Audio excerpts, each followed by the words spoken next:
आइंदा अगर बात करेंगे तो सोच समझ के अपनी आंख नीचे करके, और प्लीज दोबारा इस किस्म का रवैया समझा दीजिए कि इस तरफ आंखें करके ये वाले अल्फाज नहीं होंगे। ये बात फिर असेंबली तक नहीं रहेगी, असेंबली के बाहर मैं ये बात करूंगी कि मैं बोल रही हूं यहां पर 99 नामों के नीचे कि थोड़ा समझ के, वो उनकी पार्टी के गुलाम पीछे नहीं बैठे हुए, मेरी अपनी पार्टी है। तो दोबारा आइंदा अगर बात करेंगे तो सोच समझ के अपनी आंख नीचे करके, कि इन्होंने ये किया। एक सेकंड, आप अपना बिल जो बड़ा सोना बिल है तुसी ले आना वापस। कल मैं बादाम लेकर आऊं और हर मेंबर को यहां पर मैं बादाम बांटूं ताकि सबकी याददाश्त साबित और सालिम रहे। बार बार कहा जाता हमें हुकूमत ऐसे मिली थी। अरे आप लोगों को ट्रे में रख के किसी ने थोड़ी दी थी, छीनी थी हुकूमत के गले में ढोल बांधा है तो इसे बजाएं और थोड़ा सा रक्स भी करें ताकि हम सब महजूज हों। ये वाला रवैया नाकाबिले बर्दाश्त है और दोबारा ये बर्दाश्त नहीं होगा। जी शुक्रिया स्पीकर साहब, काफ़ी देर से आपसे टाइम मांग रही थी लेकिन आपने अभी वो दिया। सबसे पहले तो प्लीज़ आप ये रूलिंग दे दें, कोई इस चेयर का ये मेंबरान एहतराम कर लें कि कम से कम ये लोगों को आना चाहिए इस खाली उस पे, और उसके बाद फिर आप लोगों की ख्वाहिश ये भी है कि कोई कोरम ना पॉइंट आउट करे। तो ऐसा तो नहीं चल सकता ना, जैसे कि कहा किसी ने कि बादशाहत तो नहीं है, उनकी बी टीम भी नहीं है, कोई पॉकेट अपोजिशन भी नहीं है कि हम उनकी बात को माने। दूसरी 2-3 बातें प्लीज़ आप मुझे कहने दीजिएगा। जैसे अभी आपने कहा कि यहाँ पर अक्सर कहा जाता है कि कासिम सूरी ने गलत रूलिंग दी, चले वो तो जो हुआ सो हुआ, लेकिन अब आप लोग आइन और रूल्स के अलमबरदार क्या कर रहे हैं? क्या जहाँ पर जो भी बिजनेस हो रहा है क्या वो आइन और कानून के मुताबिक हो रहा है? जिस तरीके से लीडर ऑफ अपोजिशन चुना गया क्या वो कहीं आइन और कानून के मुताबिक था? बिल्कुल। तो फिर आप कैसे वो इस चीज़ को वो कर सकते हैं? आज जैसे पार्लिमानी लीडर बनाया गया, क्या वो रूल के मुताबिक था? आप उनके रिज़ाइन भी कबूल नहीं कर रहे और फिर उसके बाद वो बातें भी वही चल रही हैं। तो आज अभी मुझे ये बात करनी थी, काफ़ी सारी बातें डॉक्टर साहिबा कर चुकी हैं कि इतनी सी बर्दाश्त नहीं है। कल यहाँ पर कोई एक अपना तल्ला फाड़ कर कह रही थी कि खातून के लिए कि खातून की इज्जत होती है, तो क्या खातून की वहां बैठी हुई खातून की इज्जत है? यहाँ पर नहीं है। हमने ऐसा क्या कह दिया था?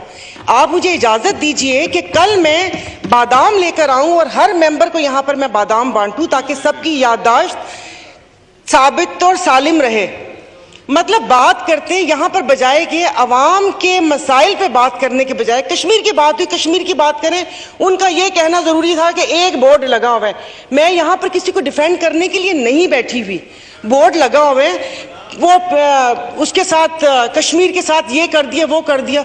अरे शादियों पे तो आप लोगों ने बुलाया था, मैं एक आम आवाम बन करके बात कर रही हूँ, बिजनेस के लिए तो आप बात कर रहे हैं। यानी कि हम लोगों का क्या याददाश्त चली गई है?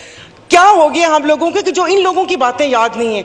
और दूसरा प्लीज, ये बातें बहुत हो चुकी है, मेरे ख्याल में यहाँ पर ये कोई फॉल सीलिंग करवा दें, क्योंकि मैं जब से आई हूँ 3.5 साल से मुझे यही डर लगता है कि किसी दिन ये छत ना गिर जाए।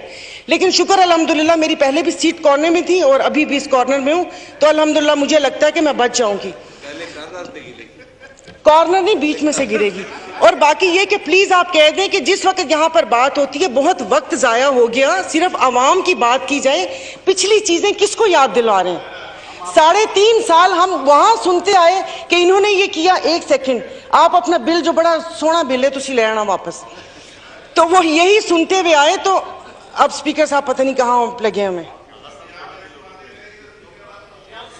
नो क्रॉस टॉक प्लीज आगा साहब। तो प्लीज आप अपनी वो क्या कहते हैं अवाम के मसाइल पर ही तवज्जो दें। और बार बार कहा जाता हमें हुकूमत ऐसे मिली थी।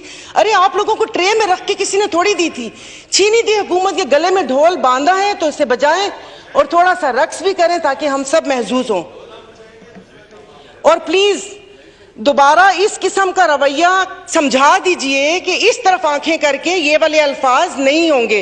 ये बात फिर असेंबली तक नहीं रहेगी, असेंबली के बाहर मैं ये बात करूंगी कि मैं बोल रही हूं यहां पर 99 नामों के नीचे कि थोड़ा समझ के, वो उनकी पार्टी के गुलाम पीछे नहीं बैठे हुए, मेरी अपनी पार्टी है। तो दोबारा आइंदा अगर बात करेंगे तो सोच समझ के अपनी आंख नीचे करके ये उनको प्लीज बता दीजिएगा। और दूसरा ये कि मॉडल टाउन क्या, इतनी इसमें ऐसी कौन सी है जो जाके इनके दिल के ऊपर लग जाती है? मैं यहां पर 3.5 साल से आई हूं, मैं किसी पार्टी को भी डिफेंड नहीं कर रही, मैं पीटीआई को डिफेंड नहीं कर रहे, हम अपनी बात कर रहे हैं। उससे पहले मैं भी एक आम आवाम ही हिस्सा थी। अगर अल्लाह पाक ने मुझे यहां पहुंचा दिए तो मेरे तो सामने जो इतने बड़े बड़े बुर्ज थे वो तो ऐसे उल्टे हैं कि मैं आपको बता नहीं सकती। तो थोड़ा आराम से सिर्फ उनकी उस पर तवज्जो दे। बाकी रही डॉलर की यहां पर बात होती है तो डॉलर तो जरा फिर स्पीकर साहब ये जो गैर मुल्की दौरे हैं थोड़ा इस पर ही आप स्टॉप लगा दें कि जो ये मेंबरान जा रहे हैं भले वो बाकू जाएं या टर्की जाएं या किधर भी जाएं, उनको क्या डॉलर का लिफाफा देना जरूरी है? क्या ऐसे कौन से हैं? 2 ये जो भी डेलीगेशंस हैं वो मैंने भी अटेंड किए हैं और नहीं अल्हम्दुलिल्लाह वहां जाके अफसोस ही हुआ है कि यहां पर करने क्या आए थे। क्या ब्राइब है कि मेंबर्स को थोड़ा सा रिलीफ देने के लिए जाओ 5 दिन जाके थोड़ा सा रिलैक्स करके आ जाओ? तो जरा डॉलर्स की अगर आप परवान की बात कर रहे हैं तो प्लीज इस ये जितने भी दौरे हैं जो अभी भी लिस्टें बनी हुई हैं कि तुम कहां जाओगे उस पर स्टॉप लगना चाहिए अगर आप सीरियस हैं यहां पर ये बात करने के लिए। और मेरे बार बार दोबारा ये कह रहे हैं कि यहां पर पार्लिमानी वजीर बैठे हुए, आप अपनी क़यादत से बात करें। ये वाला रवैया नाकाबिले बर्दाश्त है और दोबारा ये बर्दाश्त नहीं होगा।